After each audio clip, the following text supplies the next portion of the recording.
했으며 우리 신앙생활에 무슨 의미가 있음인지 알아가는 것이 바로 이 복음서 로마서이다. 본서는 제3차 전도 여행 중에서 하나님의 감동으로 고린도에서 기록한 편지라 이렇게 많은 학자들은 말을 하고 있습니다. 구원의 복음을 가장 논리적으로 밝히 증거한 중요한 복음서.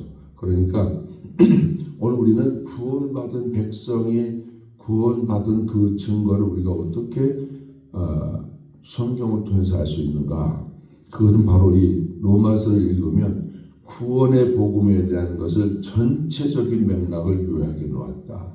오늘 우리가 칼빈주의 신앙생활하는 분들은 그래서 구원의 서정에서 9단계를 이렇게 말씀을 나누는데 그 9단계 요 부분이 전부 여기에 요약되어 있다라는 것이죠.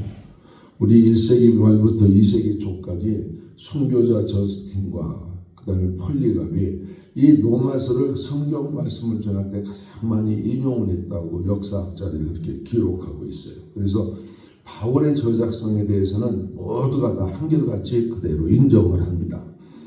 그리고 로마 교회가 언제 어느 때 건립이 되었는가? 그런데 역사학자들에 따라서 다 견해가 다르지만 천주교에서는 베드로가 그 로마에 와서 교회를 세우고 25년 동안 감독으로 있었다 그렇게 얘기하는데 그게 맞는 말이 아니다는 얘기죠.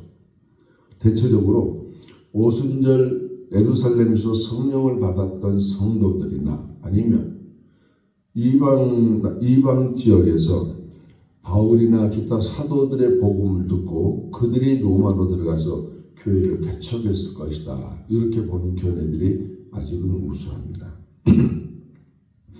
그래서 우리 로마서의 특징적 주제는 성도의 구원에 대해서 기록해 놓았다. 이렇게 말씀하는데 그러면 로마서는 1장부터 16장까지를 전체를 놓고 보면 두 대지로 딱 나누어져 있습니다. 첫째 1장부터 11장까지가 우리 기독교 교리에 대해서 아주 설명을 잘 해놨는데 하나님께서 주시는 구원의 이치에 대한 설명을 1장부터 11장까지 설명해 놓았고요. 그 다음에 12장부터 16장까지는 우리 성도들의 윤리적인 내용, 구원받은 성도는 어떻게 살아야 할 것인가 이런 부분에 대해서 설명해 놓았습니다. 요거를 좀 더 알기 쉽게 1장부터 11장까지의 내용을 한번 간략하게 파악을 해보면 1장에서 2장까지는 구원의 필요성에 대해서 말씀했는데 사람들의 죄와 하나님의 심판에 대해 증거해 놓았고 3장에서 5장까지는 의롭다 하심, 칭의에 대해서 기록해 놓았다는 것이죠. 6장부터 8장까지는 거룩하여진 곧 성화에 대한 설명을 해 놓았다는 것이죠. 그 다음에 9장부터 11장까지는 구원 얻은 자들에 대한 하나님의 선택하심과 예정에 대해서 설명해 놓았다. 그렇게 오늘 우리는 알 수가 있습니다. 그래서 우리가 하나님의 선택과 예정 가운데에서 오늘 우리가 구원의 복음에 대한 것을 전체적인 맥락에서 우리가 그렇게 볼 수가 있죠. 끝으로 12장부터 16장까지는 윤리적인 내용으로서 구원 얻은 우리 성도들의 삶에 대한 교훈을 기록해 놓았다 하는 것입니다. 그러면 오늘 우리 1절 한번 같이 한번 봅니다. 예수 그리스도의 종 바울은 사도로 부르심을 받아 하나님의 복음을 위하여 택정함을 입었다. 이렇게 말씀하고 있습니다. 혹시 여러분들 이 성경에 보면 사울이라고도 했다가 바울이라고도 했다가 그래요. 그런데 이 이름을 왜 이렇게 사울이라고 했다 바울이라고 했다 그렇게 했는가 들으신 분들은 알겠지만 바울은 본래적으로 헬라 로마식 이름 표기이고 사울은 히브리적. 그러니까 지금 바울은 원래 히브리 베냐민 지파잖아요. 그래서 히브리적 이름으로는 사울이라 이렇게 얘기합니다. 그래서 바울은 자신을 오늘 1절에 보니까 예수 그리스도의 종으로 이렇게 소개했습니다. 이 말은 종이라는 말은 헬라어로 둘로스라 하는 얘기예요. 둘로스는 어떤 의미인가? 마치 노예와 같은 신분을 말할 때 둘로스라 이렇게 얘기하는 것이죠. 그래 노예라 하면 철저히 주인에게 복종하는 것이 노예의 신분입니다. 이 복종은요 여러분들 잠시 한번 저를 보십시오. 우리가 성경을 보면 우리가 순종과 복종의 두 가지 의미가 있는데, 순종은 내가 선택 초이스가 있어요. 그렇지만 복종은 선택 초이스가 없다는 것이죠. 무조건 말이 떨어지면 지켜야 된다. 군대에서 이런 말이 있죠. 상명하복이라. 위에서 지휘관이 말씀하면 그대로 쫄병들은 따라가, 부하들은 따라가야 된다. 그런 얘기인 것이죠.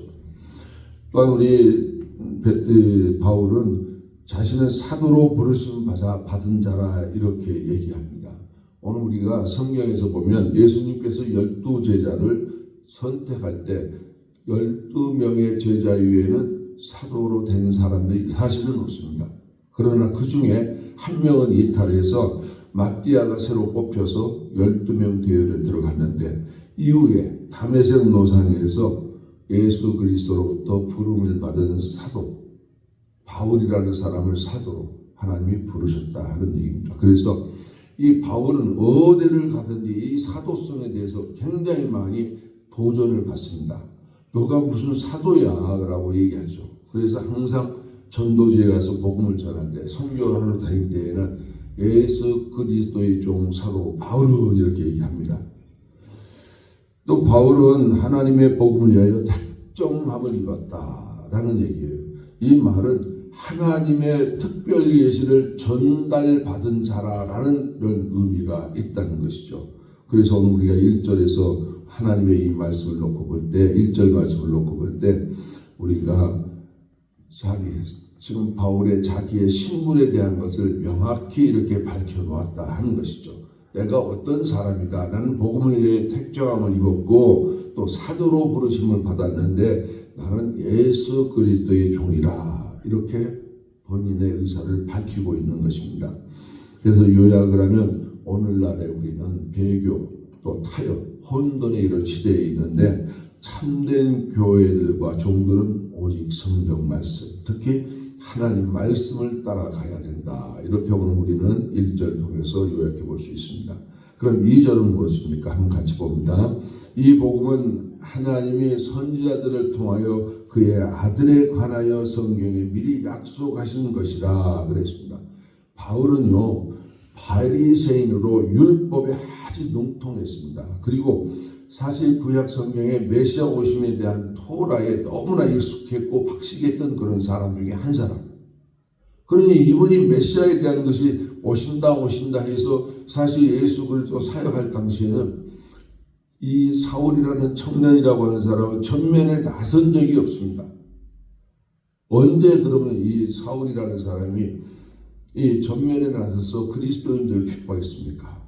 예수 그리스도가 죽고 십자가에 돌아가시고 3일 만에 부활하시고 그리고 난 다음에 부활 승천하시고 난 다음부터 지금 이 사울이라고 하는 사람이 교회를 핍박하고 많은 사람들을 감옥에 가두고 했었죠. 이런 분이 메시아에 대해서 몰랐을 수가 없죠. 그러나 그 당시 종교 지도자들, 예루살렘 성전에서 하나님의 백성들을 다스리는 종교 지도자들은 한결같이 예수 그리스도 메시아에 대한 것을 부정했던 것이죠.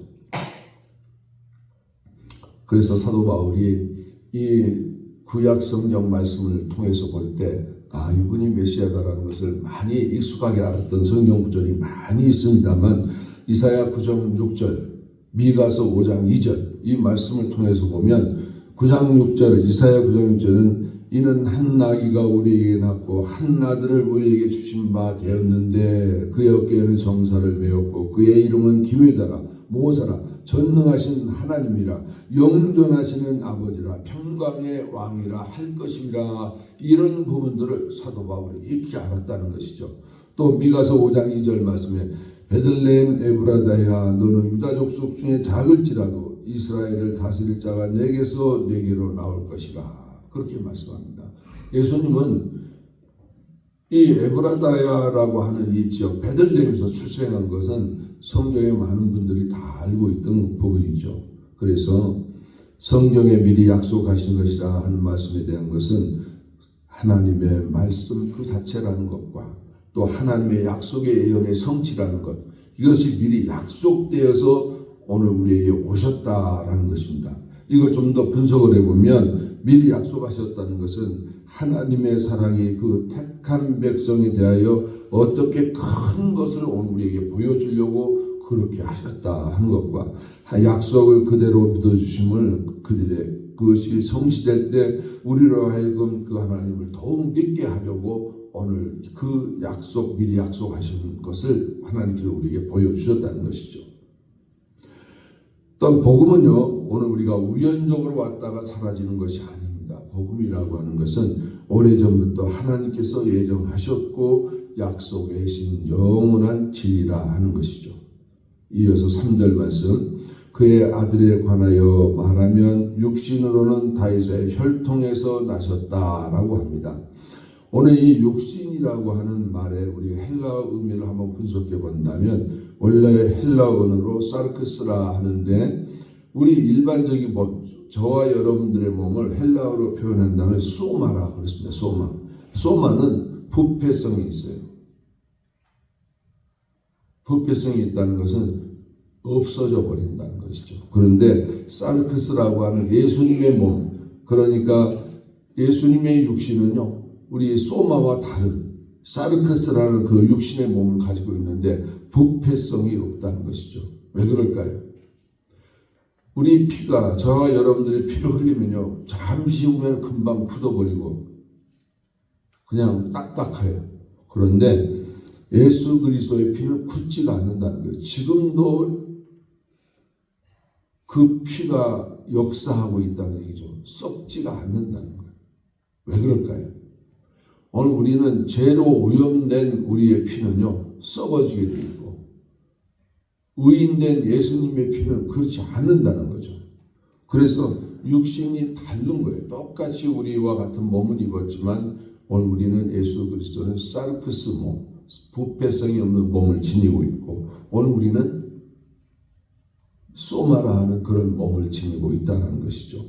오늘 이 말씀에 보니까 또 다윗의 혈통으로 나셨다는 것은 우리가 잘 알죠. 다윗의 혈통이라는 의미는 씨라, 자손이라 그런 의미가 있는데 사실 이스라엘 백성들은 다윗의 혈통으로 2대 왕으로서 쭉 이어오다가 바벨론 포로 위에 왕가가 없어졌어요.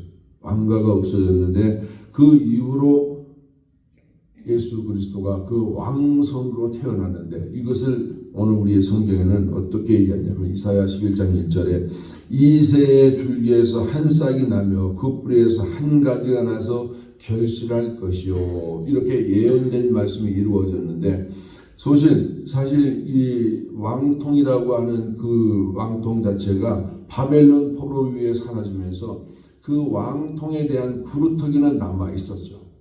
남아있는 그 구루터기에서 한 싹이 나오는데 그것이 누군가? 예수 그리스도. 그의 결실은 뭡니까? 오늘 우리에게 복음을 증거해 주었다 하는 것이죠. 또한 이 이스라엘 백성들이 바벨론 포로 위에 끊어졌던 그 왕통의 그 모든 것을 끝으로 맺는 것이 아니라 그 말의 의미가 이사야 11장 1절의 이 말의 의미가 요약해 보면 이런 게 있습니다. 줄기가 있고 결실이 있는데 줄기라 하는 것은 바로 네체르라 하는 그런 뜻이 있고 또 그 다음에 결실이라고 하는 것은 이프레라 하는 그런 단어가 있습니다. 그래서 헬라어로 이 말씀들을 우리가 다 요약하면 금방 이해가 된다는 거죠. 그러나 다만 우리는 이 말에 대한 헬라어 의미를 지금 잘 모르죠. 가지, 결실. 그러니까 그렇게 끝나는 걸로 아는데 이 네체르라고 하는 것은요.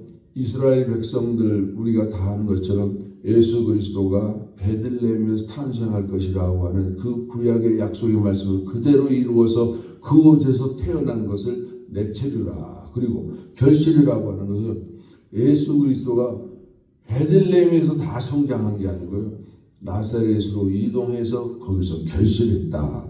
그래서 마태복음 2장 23절 말씀에 나사렛이란 동네에 가서 사니 이는 선지자로 하신 말씀에 나사렛 사람이라 그 말씀을 그대로 이루었다는 것이죠. 결론은 그러니까 이프레는 결실이고 네체르는 출생지 베들레헴 에브라다. 그렇죠. 오늘 이와 같은 건 우리 구약에서 예언된 말씀들이 많습니다.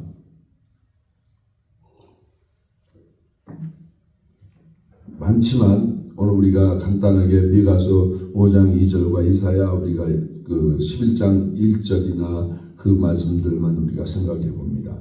그 다음에 우리 4절 말씀에 보면 성결의 영으로는 죽은 자 가운데에서 부활하사 능력으로 하나님의 아들로 선포되셨으니 곧 우리 주 예수 그리스도시라 그랬습니다. 오늘 우리 성결의 영에 대해서 우리가 한번 자세히 한번 알아볼 필요가 있는데요. 성결의 영은 푸니마 하기오니네스라 이런 헬라어 단어인데 오늘 저와 여러분들 성령을 받았잖아요. 그럼 성령을 받은 저와 여러분들은 헬라어로 그 성령을 뭐라고 얘기하는가? 퓨니와 하기온이라 그랬습니다.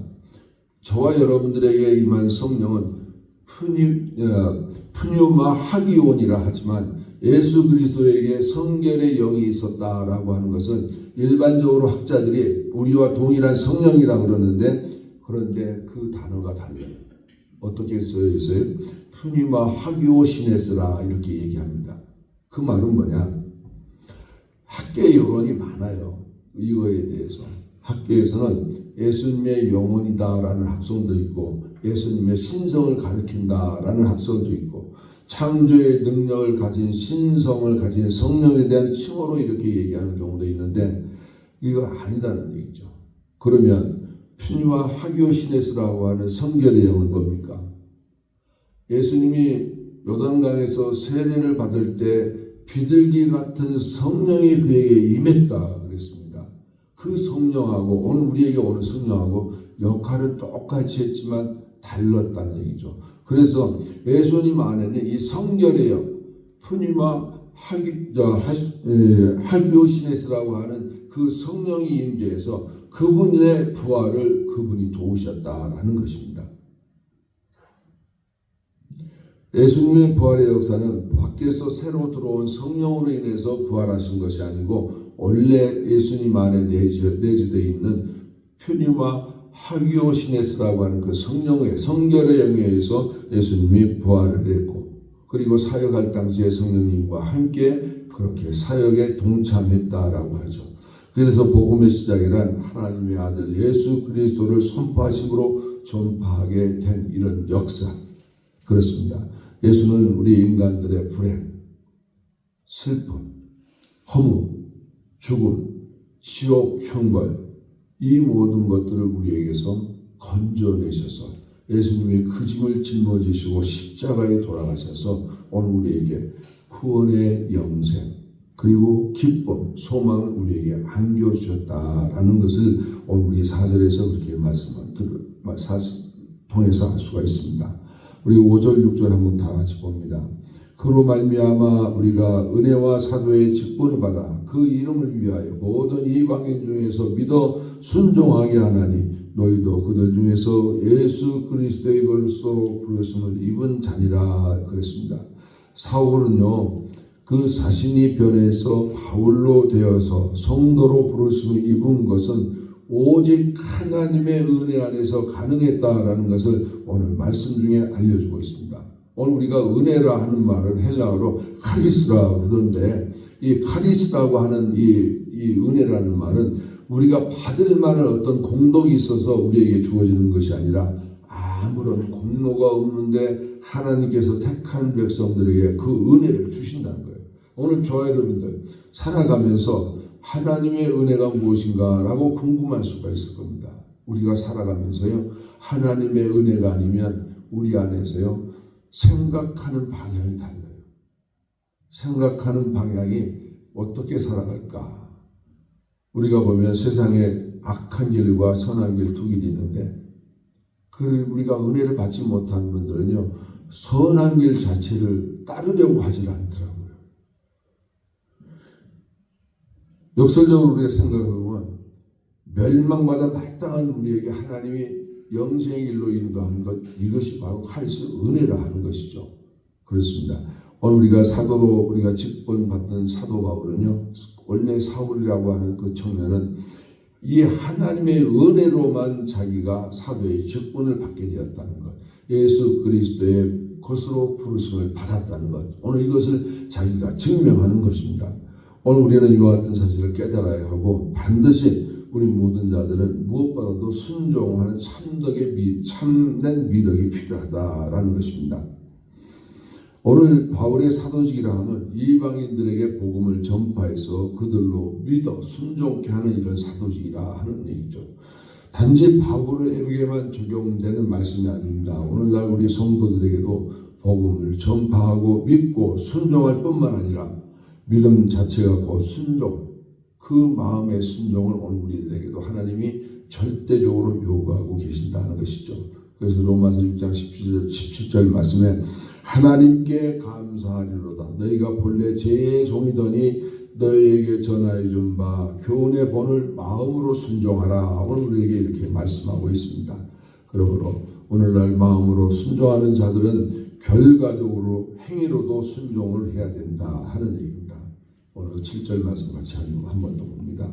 로마에서 하나님의 사랑하심을 받고 성도로 부르심을 받은 모든 자에게 하나님 우리 아버지와 주 예수 그리스도로부터 은혜와 평강이 있기를 원하노라. 이렇게 말씀을 전하고 있습니다.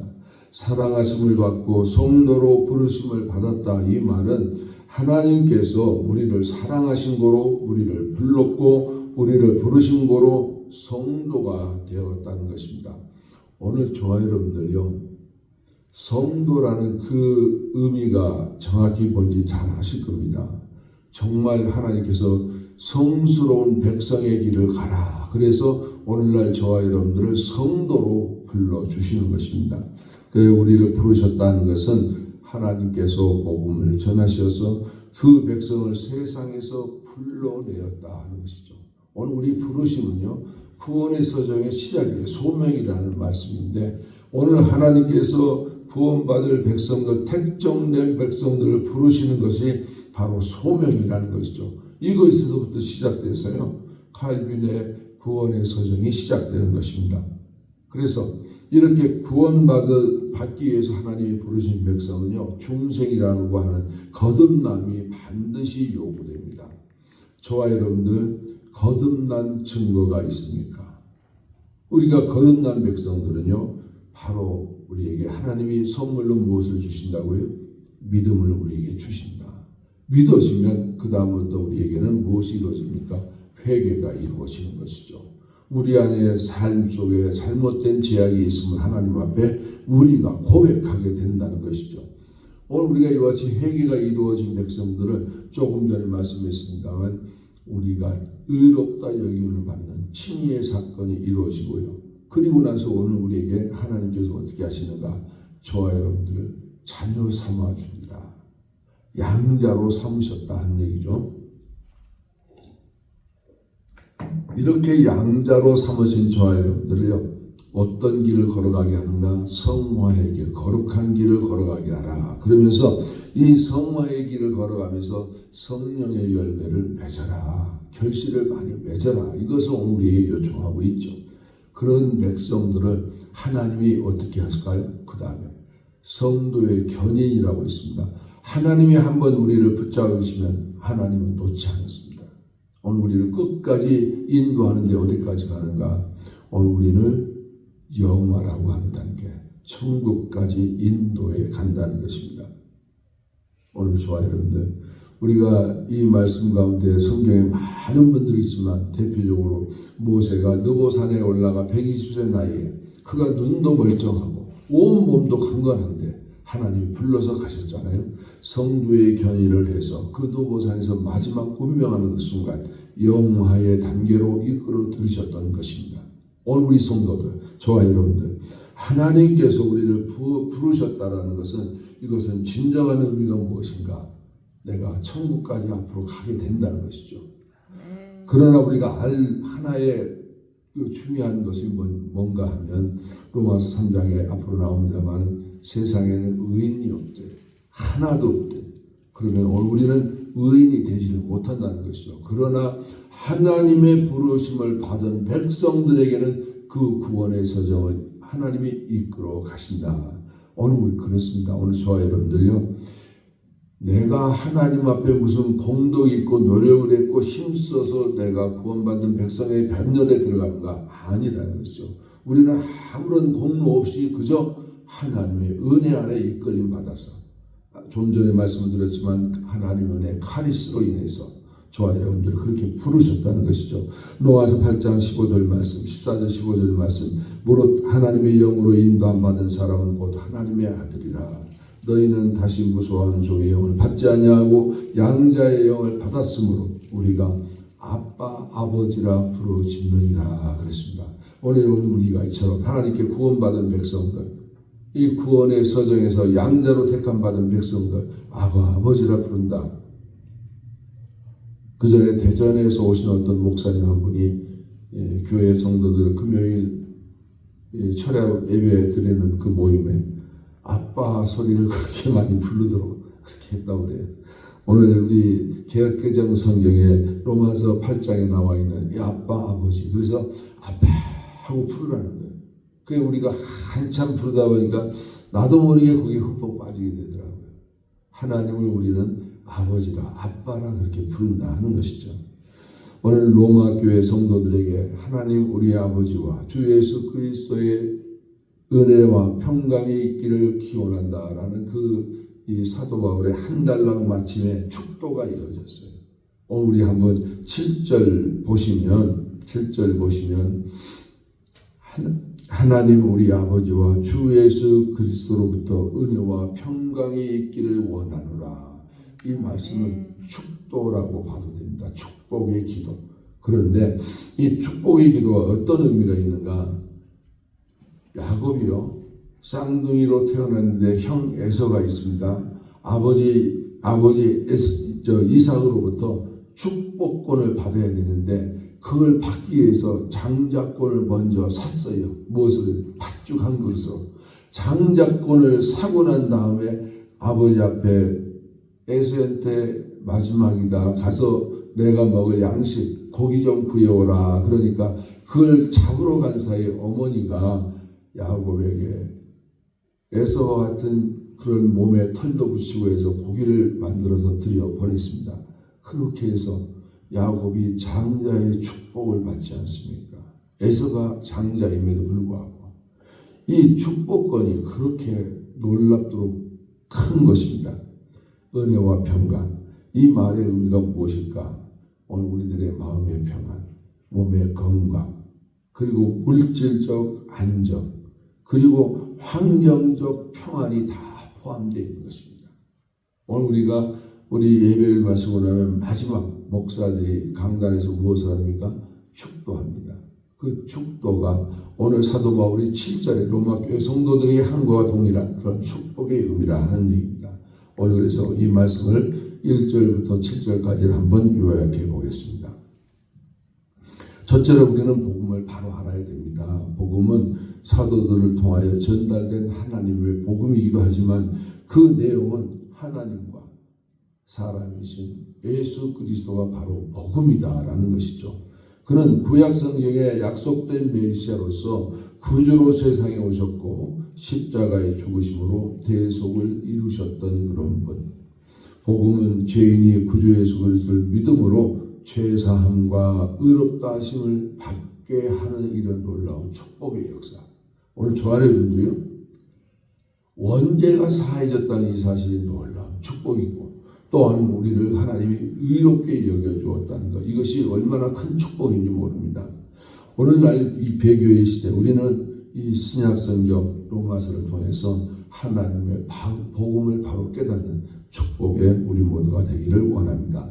둘째로 우리는 하나님의 은혜로 예수 그리스도를 믿음으로 구원을 얻었다. 믿음으로 우리가 구원을 얻었다. 그것은 죄인들이 하나님의 사랑을 힘입고 예수님 믿고 제사함과 거룩함과 의롭다 하심 곧 우리를 성도로 부르셨다. 성스러운 길을 가는 우리 모두가 되도록 하나님이 부르셨다는 것이죠. 예수 그리스도의 특별한 소유가 되었다는 것이죠. 오늘 우리는 나의 나된 것은 하나님의 것이 되었다 하는 것이죠. 오늘 우리는 예수 그리스도에게 순종하는 그러한 자들이 되어서 가장 존귀한 구원의 복을 누리시기를 축원합니다. 우리는 이 놀라운 구원의 복을 깨닫고 늘 하나님께 감사하는 저와 여러분 될 수 있기를 축원합니다. 마지막 세 번째로 우리는 하나님 우리 아버지와 주 예수 그리스도로 쫓아 은혜와 평안을 더 받기를 원합니다. 오늘 우리가 이 땅에 살아가면서요, 내가 아무리 노력해도 안 되는 일들도 있고요, 부단히 힘쓰고 애쓰고 노력하는데도 어려운 가운데 계신 분들이 있어요. 우리 주변에 보면. 그런데 하나님의 은혜와 평안을 누리는 사람은 살아가는 삶 자체가 다르더라고요. 너무나 평안한 모습, 그리고 삶이 은혜 가운데 살아가요. 그러니까 하나님만 생각하고 십자가를 바라보는 편대를 정한 그 길만 가는 분들을 볼 수가 있습니다. 그런데 어떤 분들은 은혜와 평안이 보이지가 않아. 가는 길이 그렇게 힘들고 어려워. 오늘 우리가 예수 그리스도의 은혜 안에 다시 들어올 수 있기를 원합니다. 하나님의 평안을 누릴 수 있기를 원합니다. 하나님의 은혜는 우리의 믿음의 견고함과 거룩하여짐과 온전해짐, 즉 우리를 성화와 영적 승리의 길로 우리를 가게 한다는 것입니다.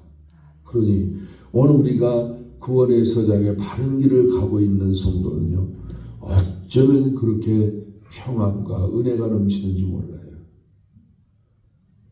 오늘 우리는 이 세상 사는 동안에 평안의 나라, 천국에 들어가기까지 마음의 평안과 몸의 건강과 물질적 안정과 환경적 평안이 필요로 합니다. 그러므로 우리는 하나님의 은혜와 평안을 늘 사모하며 받아 누리는 저와 여러분 될 수 있기를 축원합니다. 기도하겠습니다.